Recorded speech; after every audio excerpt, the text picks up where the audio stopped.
Hey guys, it's Mantrain living in 43. In today's video, I have beloved number 12 here on the PRR Keystone. Since the last time you guys saw the layout, I've done a lot of work to it.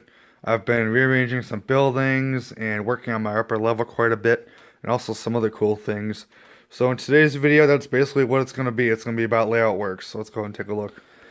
Alright, so like I said, I've done a lot of rearranging of buildings, and I'll get back to this section in a few minutes because there's some new stuff over here.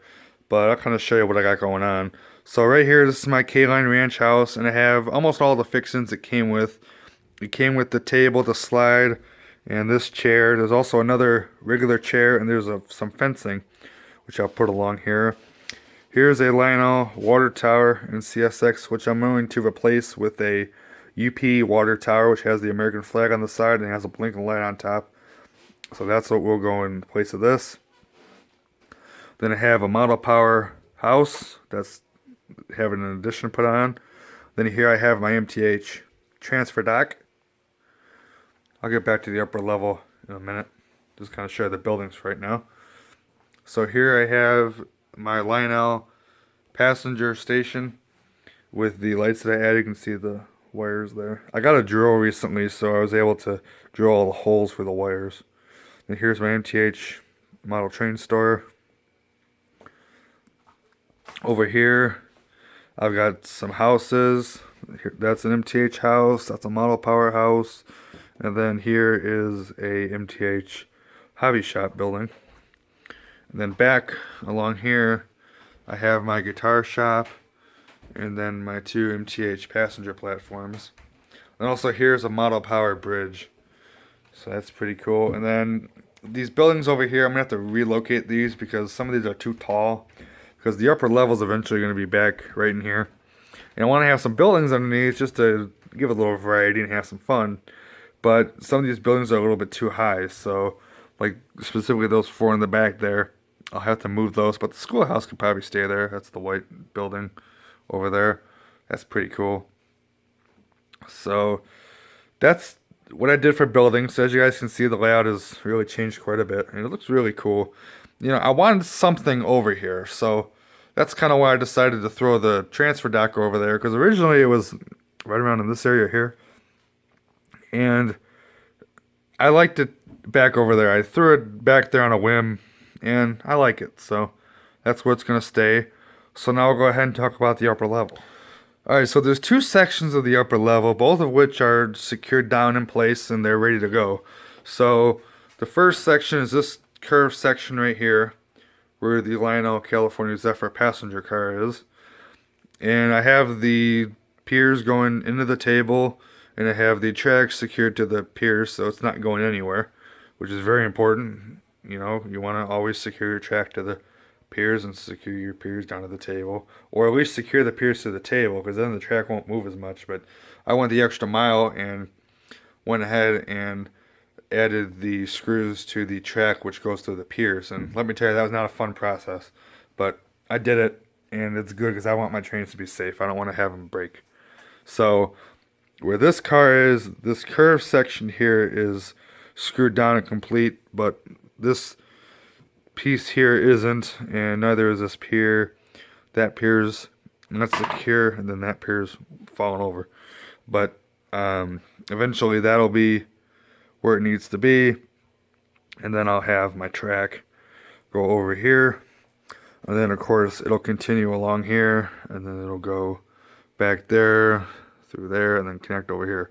Now the curves, this is gonna be 36-inch for this inner part, same with the other side there. Then everything else is going to be 031 because I can't fit 036. I already tried.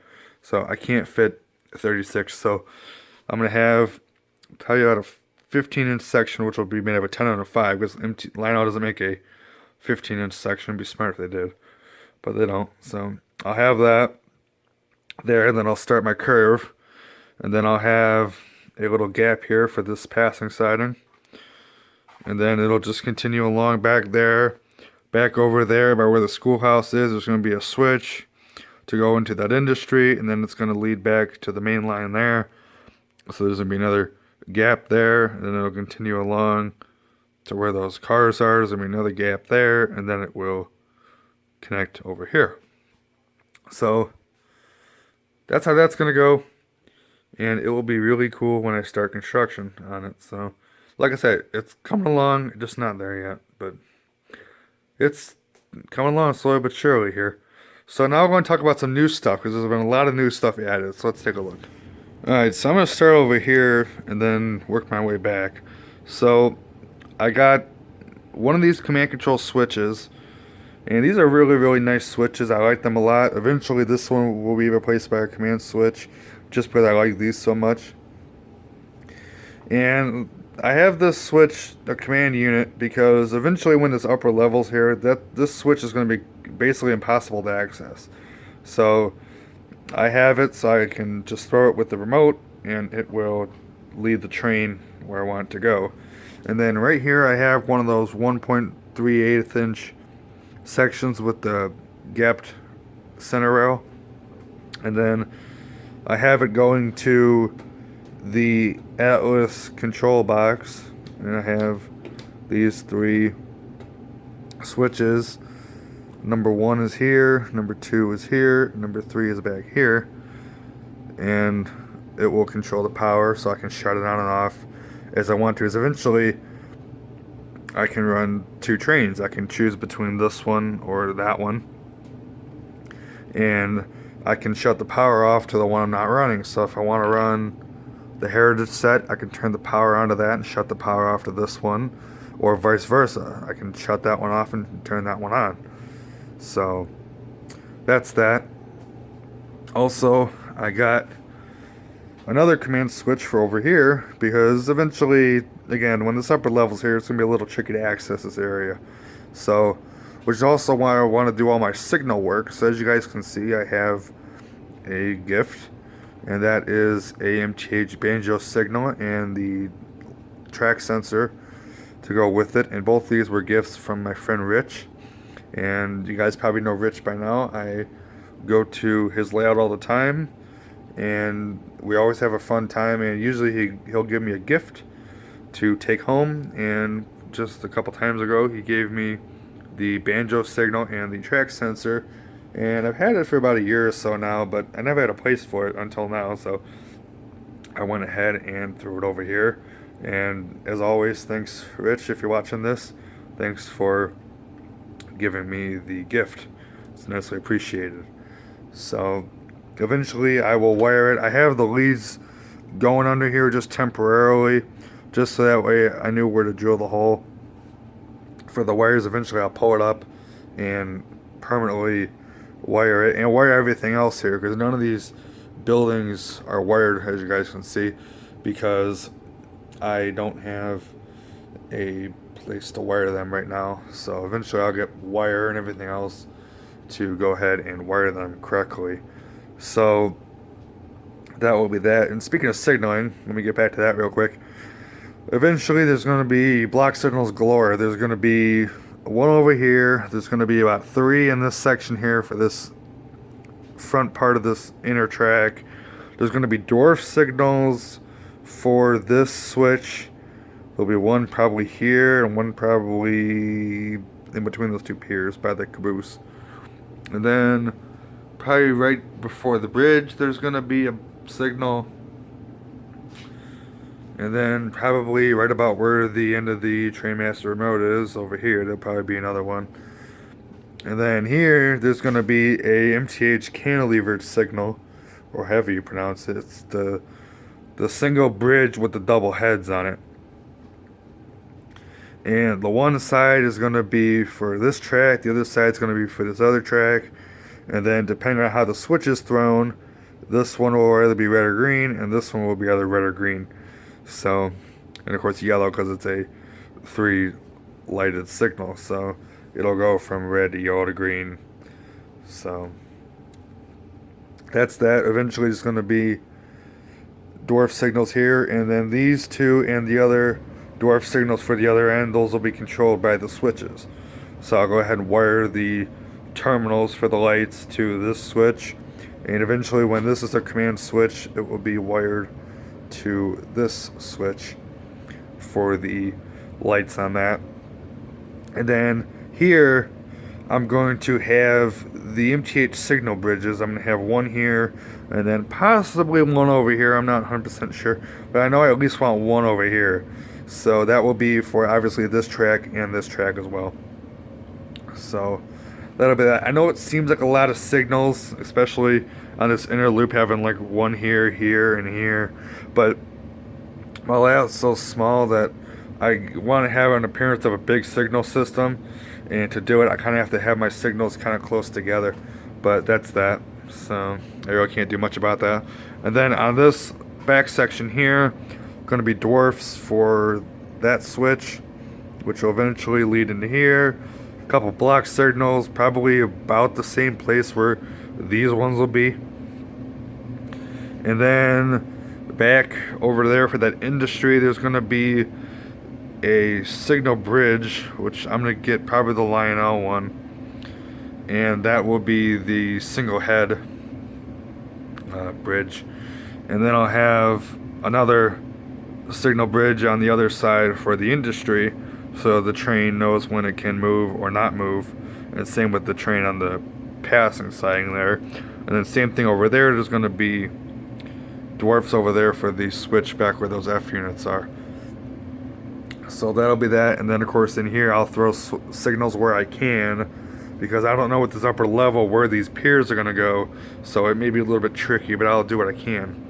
So that's that for new items. Now we need to talk about new trains, because there's quite a bit to see here, so let's take a look. Alright, so here's a new piece of rolling stock I got for my birthday recently. Actually, everything here was from my birthday. So this is a Lionel TCA reefer, and you can see on the back here it has a TCA 2009 emblem. There you go. It's a really, really nice car. It's on par with these standard O reefers, although these are the Vision line, but only the rear car's Vision line. The other two are just standard O reefers. So if I roll this up, go ahead and show you some other things. So get over here so I can show you.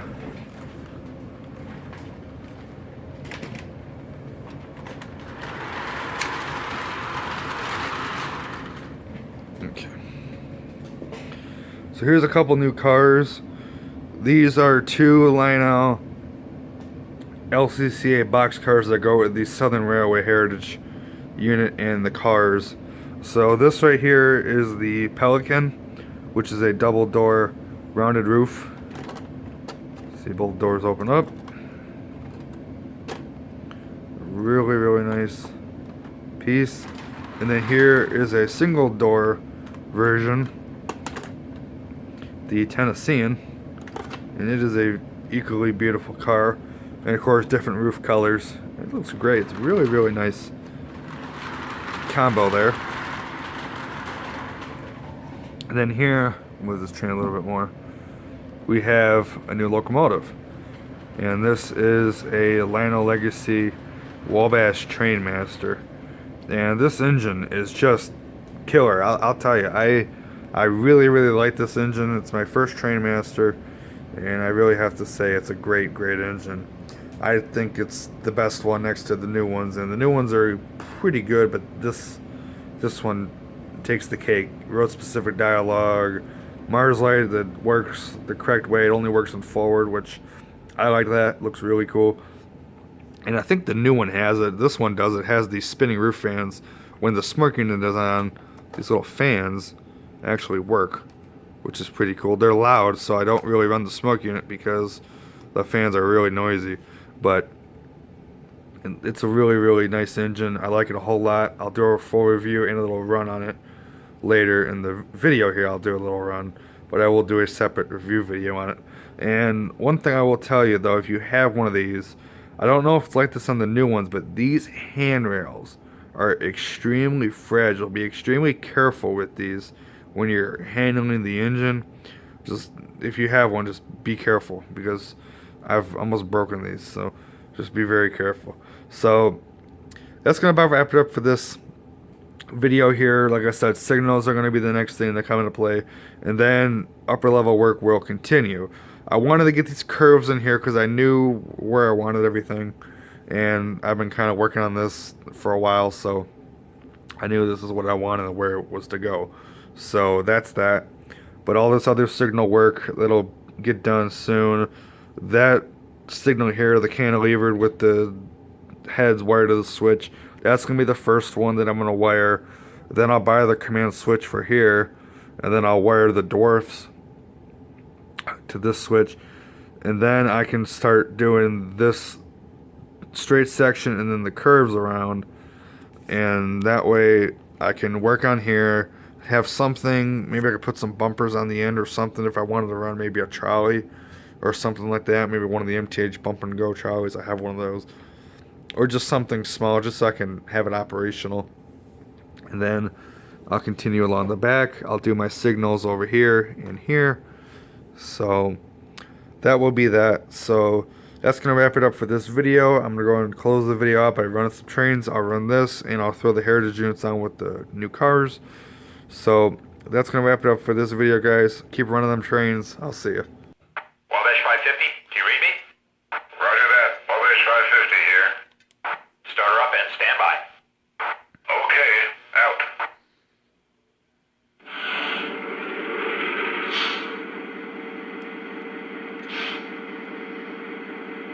Wabash 550, hold for my clearance.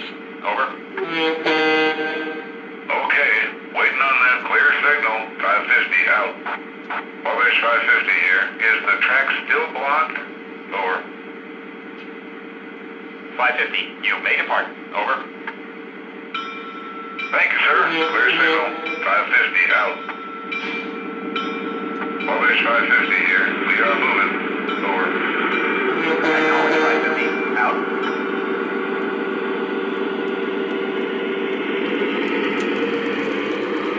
Wabash 550 here. I'll go on up ahead. Over. 550, the track is clear. Over. Thank you, sir. 550 out.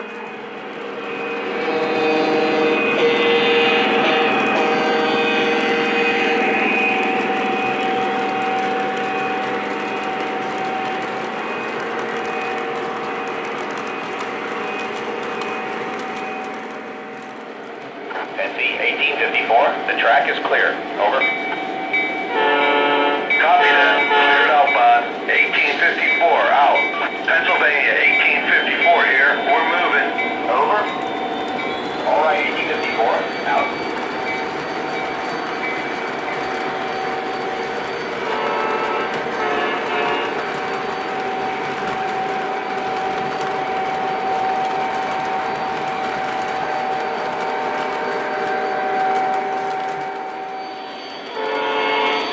Pennsylvania 1854 here. Are we still clear all the way?